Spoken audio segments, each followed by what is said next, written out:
I think if, as a Leeds Teaching School, we have our own skip provider, but take that away. If you think about this, teacher training programs, then flowing naturally into the early career framework, and then from there onwards flowing into what the DfE hope will be, more colleagues wanting to take on board further professional development in the form of MPQs.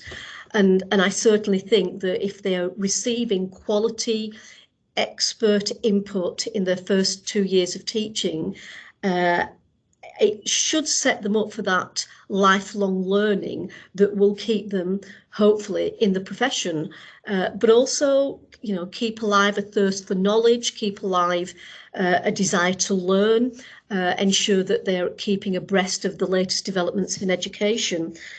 So I think that for us, it really, it is that seamless thread from their training year through to their early career teacher 2-year programme, and then hopefully thereafter into further development from national professional qualifications.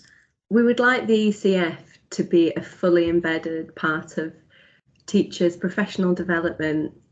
So to really consolidate what happens in their initial teacher training. We know 1 year, which is effectively 9 months, is not enough time really to train teachers, and so we see the early career framework as an essential part of any new teacher's development. And then by the end of that 2-year programme, I think teachers will be in a really strong position potentially to mentor themselves, other ITTs or ECTs, and then potentially go on to study the national professional qualifications, either in leading teaching, leading teacher development, or leading behaviour and culture. As we said earlier on, we very much as a hub want people to see that teaching is a career and there's a career path, and actually that's underpinned by high quality world-class CPD for people at all levels of their career. And it's just to see that you don't do teaching for 2 years and then go and do something else. There's an investment from the DfE, from our hub, from the schools in our area to make sure that we get the right people in and that we train them to retain them.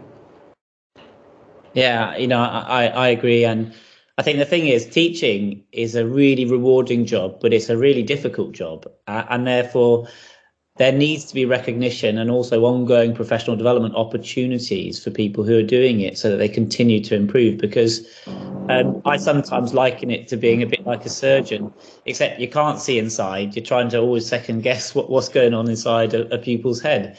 It's an incredibly rewarding but incredibly challenging job. And therefore, this idea of the golden thread, will help, I think, support teachers continue to improve their practice and really enjoy the job. So ECF, as you say, is part of the golden thread in terms of that initial part that then goes into NPQs, etc. and obviously dovetails also into the initial teacher training. So I think it was very important for schools that rather than this feeling like yet another initiative, to know where this fits in the grand kind of scheme of things, and how do they weave together. So how does the early career framework follow on from the initial teacher education that's been provided, potentially then further down teachers' careers if they're going into leadership, or if they're going into specialist with different kind of leading for behaviour and culture, or leading for teaching or teacher development.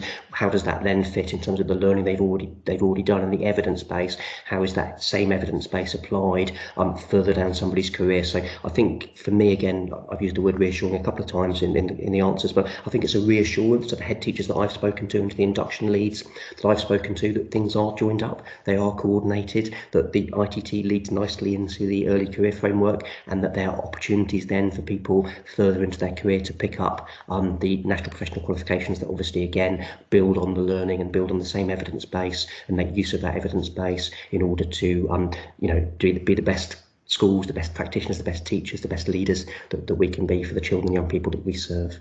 I think that this phrase golden thread is actually quite a good phrase actually, and what we have done as a delivery partner, we're in Brighton and Hove on the Sussex coast, so we've got 2 very large HEIs here.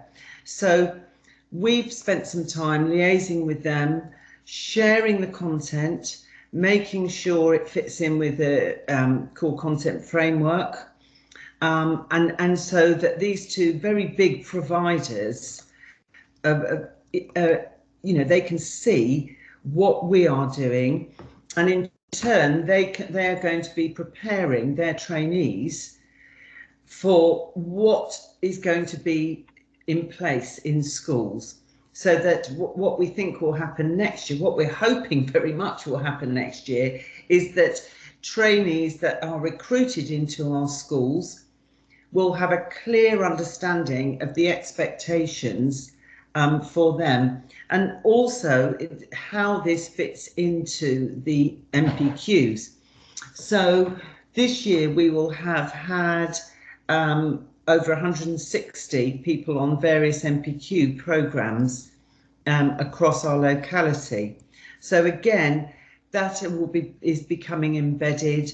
That is not the norm, but the expectation is now being realised and understanding from our networks about how important it is, so that it will all link in, and also not just the MPQs, but it's also working collaboratively across our region to see what else is going on.